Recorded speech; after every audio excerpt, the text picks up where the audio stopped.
هو رب العرش الكريم ومن يدع مع الله إلها آخر لا برهان له به فإنما حسابه عند ربه إنه لا يفلح الكافرون وقل رب اغفر وارحم وأنت خير الراحمين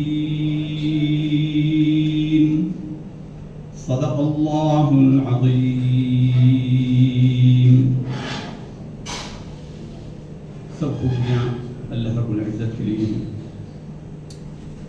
اللہ رب العزت نے قرآن مجید میں ارشاد فرمایا، جن آیات کی ہم نے تلاوت کی ان کا ترجمہ ہے، افا حسبتم، کیا تم نے گمان کر لیا انما خلقناکم عبثا، ہم نے تمہیں بیکار ہی پیدا کر دیا، بے مقصد پیدا کیا، وانتم الینا لا ترجعون، اور تمہیں ہماری طرف پلٹنا نہیں ہے.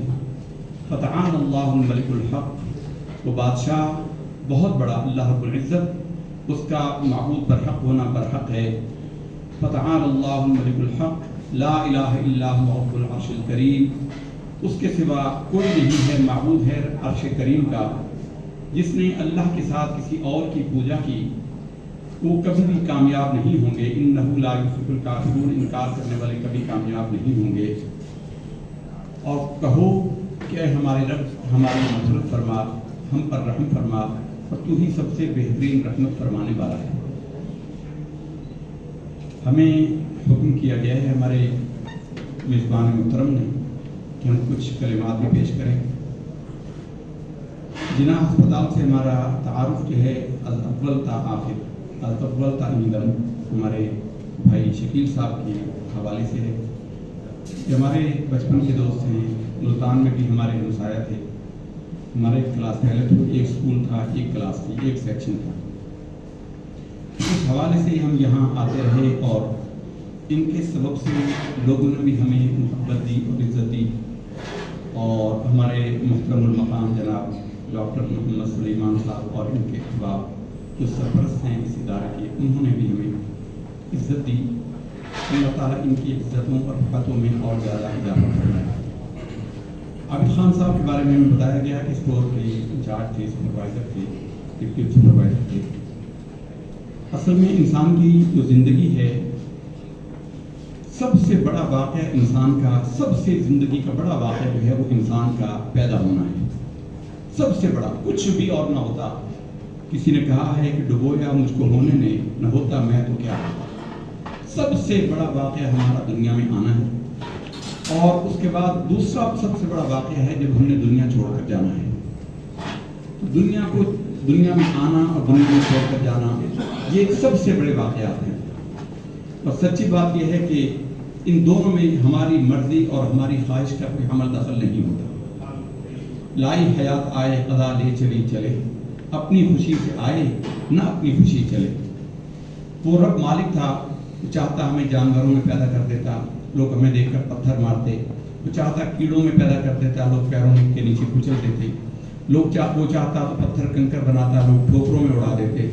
اس نے احسان کیا، ہمیں انسان بنایا، مسلمان بنایا، اپنی معرفت عطا فرمائی. یہ سب اس کے احسانات ہیں جس میں ہماری مرضی کا کوئی عمل دخل نہیں ہے.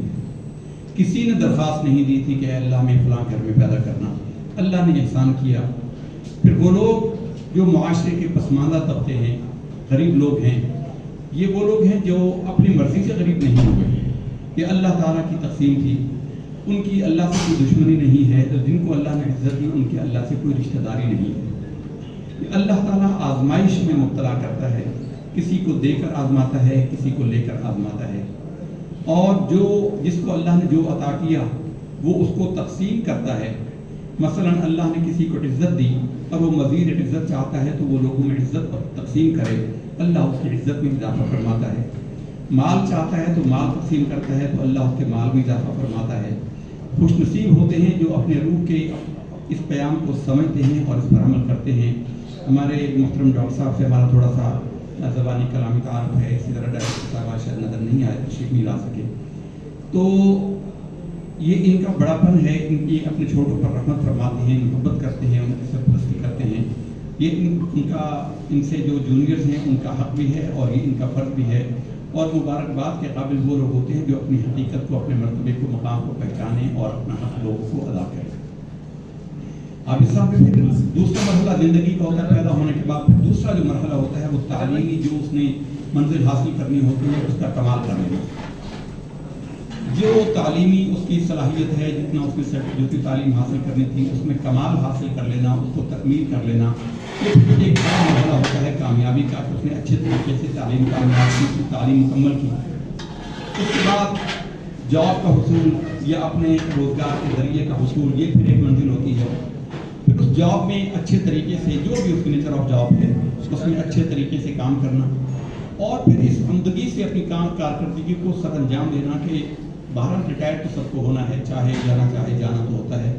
جب وہ جائے تو اس کے دوست، اس کے احباب اس کو رخصت کرتے ہوئے دل گرفتہ ہوں اور وہ شخص مسکرا رہا ہو۔ ابھی ہم گفتگو میں سن رہے تھے کہ عابد صاحب کو کوئی کہہ رہے ہیں کہ بھی آج آپ بڑے حشاش نظر آ رہے ہیں، حالانکہ آپ ریٹائر ہو رہے ہیں، افسردگی ہوتی۔ تو یہ اطمینان اللہ تعالیٰ اسی کو عطا فرماتا ہے جس نے اپنی ڈیوٹی اچھے طریقے سے سر انجام دی۔ تو اس سے ان کے احباب نے جس طریقے سے ان کو یہ اعزاز دیا ہے، جس طرح ان کی محبت میں اکٹھے ہوئے ہیں، یہ اس بات کی گواہی ہے کہ ان کے کردار کی ان لوگوں نے تحسین کی ہے، اس کی تکریم کی ہے اور اس کے داد دینے کے لیے یہاں پر ان کے ساتھ جمع ہوئے۔ اللہ تعالیٰ ان کی محبتوں کو بھی قائم فرمائے۔ اس کے بعد زندگی کی تکمیل کا ایک وقت ہوتا ہے، زندگی مکمل ہوتی ہے، پھر ہمیں رب کے حضور جانا بھی ہے۔ رب کے حضور جانا ہے تو اس حالت میں بندہ جائے۔ دنیا میں انسان زندگی گزارتا ہے تو گھر کے اندر بھی، گھر سے باہر بھی، دوست احباب میں بھی اس کو 100 صدمے پہنچتے ہیں۔ ایک دسترس سے تیری حالی بچا ہوا تھا، جو تفسیر حالی کہتے ہیں کہ ایک دسترس سے تیری، یعنی دنیا کے دکھوں سے ایک دسترس سے تیری حالی بچا ہوا تھا، اس کے بھی تو نے ظالم چرکا لگا کے چھوڑا۔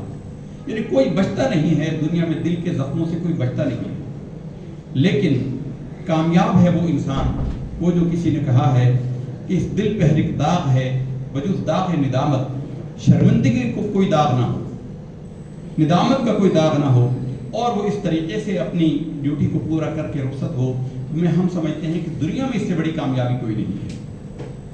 تو ہمیں احساس ہو رہا ہے ان کے لوگوں کی، ان کے دوستوں کی، ان کے کلیگس کی ان سے محبت کا، اور ان کے آفیسرز کی ان کے ساتھ محبت کا کہ وہ یہاں تشریف لائے ہیں۔ تو یہ ان کے خدمات کا اعتراف ہے کہ انہوں نے عمدگی سے، احسن طریقے سے اپنی خدمات سر انجام دی ہیں۔ یہ دنیا ہے، ہر بندہ اپنی جگہ پر اہم ہے، ہر بندہ اپنی جگہ پر اہم ہے۔ کوئی گلی میں جھاڑو لگا رہا ہے، خاکروب ہے، اور کوئی اس محکمے کا سربراہ ہے، ہر بندہ اپنی جگہ پر اہم ہے، اور کسی کی اہمیت میں کوئی کمی نہیں ہے۔ اہمیت یہ ہوتی ہے کہ بندہ جس جاب پر ہے اس نے اس جاب کا حق ادا کیا ہے یا نہیں، آنیسٹی کے ساتھ، ایمانداری کے ساتھ اس نے وہ کام سر انجام دیا ہے یا نہیں۔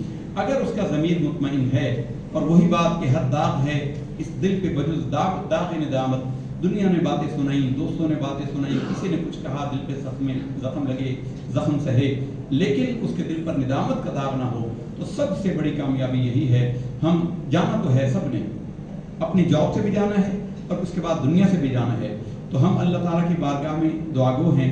محترم عابد صاحب نے جس عمدگی سے اپنی ڈیوٹی سر انجام دی اور آج سرخ روح ہو کر اپنے ادارے سے یہ ریٹائر ہو رہے ہیں، اللہ تعالیٰ ان کو آخرت میں بھی ایسی ہی کامیابی عطا فرمائے۔ جتنی زندگی باقی ہے اللہ تعالیٰ ان کو اس میں خوشیاں نصیب فرمائے اور زندگی کے مقاصد کو پورا کرنے کی توفیق ہے۔ ہمارے پچھلی دفعہ ہم شکیل بھائی کی ریٹائرمنٹ کے موقع پر یہاں آئے تو ہمارے ایک اور ساتھی یہاں شاہ صاحب تھے، اسی طرح بات ہو رہی تھی، انہوں نے کہا کہ ریٹائرمنٹ انجوائے کر رہے ہیں۔ ہمیں یاد آیا کہ چنگیز خان کا ایک مشیر تھا، چنگیز خان کا 85-90 سال کا بوڑھا تھا، مسلم تھا ویسے، تو وہ بوڑھا ہو گیا تو چنگیز خان کو اس کو بڑھا کر رحم آیا اور اس نے کہا کہ بھائی اب آپ جا کے گھر میں آرام کریں اور اب آپ کو ہم تنخواہ گھر بیٹھے دیتے رہیں گے، آپ نے بڑی خدمات سر انجام دی۔ تو وہ زار و قطار رویا، وہ بزرگ زار و قطار روئے، اور اس کے ساتھیوں نے اسے کہا کہ اللہ کے بندے روتا کیوں ہے، تجھے تنخواہ ملتی رہے گی، کام بھی نہیں کرنا پڑے گا۔ انہوں نے کہا کام یا تنخواہ کی بات نہیں ہے، آج چنگیز خان نے مجھے میری موت کا حکم سنا دیا ہے کہ کام سے بندہ زندہ رہتا ہے اور کام کے بغیر بندہ مر جاتا ہے۔ تو ارشاد صاحب کو ہم نے یہی بات بتائی کہ آپ کچھ بھی نہ کریں نا جی، تو محلے کی مسجد میں جھاڑو لگانا ہی شروع کر دیں، مسجد کی صفائی ہی شروع کر دیں، زندگی کا کوئی مقصد رکھنا چاہیے۔ تو ایک مقصد کے تحت دنیا میں آیا ہے، زندگی کی آخری سانس تک کسی نہ کسی مقصد کو اختیار کر لیجیے۔ قرآن پڑھ لیا ہے، اگر نہیں پڑھا تو اس کو پڑھنا سیکھ لیجیے، اگر پڑھ لیا ہے تو اس کو سیکھنا سیکھ لیجیے، اس کا ترجمہ سیکھ لیجیے، پھر اس پر عمل کرنا کوشش کر لیجیے۔ زندگی کا کوئی نہ کوئی مقصد ضرور کریں، تعلیم بالغان شروع کر دیجیے۔ سب سے بڑا کام جو ہے معلم کا پیشہ ہے۔ انما انا بعثت معلما، میں استاد بنا کر بھیجا گیا ہوں۔ حضور نے فرمایا کہ میں معلم بنا کر بھیجا گیا ہوں۔ تو معلم بن جائیں، اپنے شعبے سے متعلق بن جائیں، کسی جگہ کوئی ٹیوشن دینے لگ جائیں، بیکار نہ رہیے، کچھ نہ کچھ کرتے رہیے۔ وہ فارسی کا محاورہ ہے، اس پر ہم اپنی گفتگو کو سمیٹتے ہیں، بیکار مباش کچھ کیا کر، بیکار نہ رہے کچھ کرتا رہے، بیکار مباش کچھ کیا کر، پرانے ادھیڑ کر سیا کر، کچھ اور نہ ہو تو پرانے کپڑے ہی ادھیڑ کر نئے سیدھا رہے۔ جو چھوٹے چھوٹے لوگ ہیں، جو آپ کے دائیں بائیں بچے ہیں، بڑے ہیں، یا گھر کے پوتے پوتیاں، نواسے نواسیاں، ان کی تعلیم و تربیت میں جٹ جائیے۔ زندگی کا کوئی مقصد بنائیے۔ بے مقصد زندگی تباہ کن ہوتی ہے، انسان کو زنگ لگ جاتا ہے، صلاحیتوں کو زنگ لگ جاتا ہے، اور سانس کی ہر سانس کا حساب تو ہمیں دینا ہی ہے۔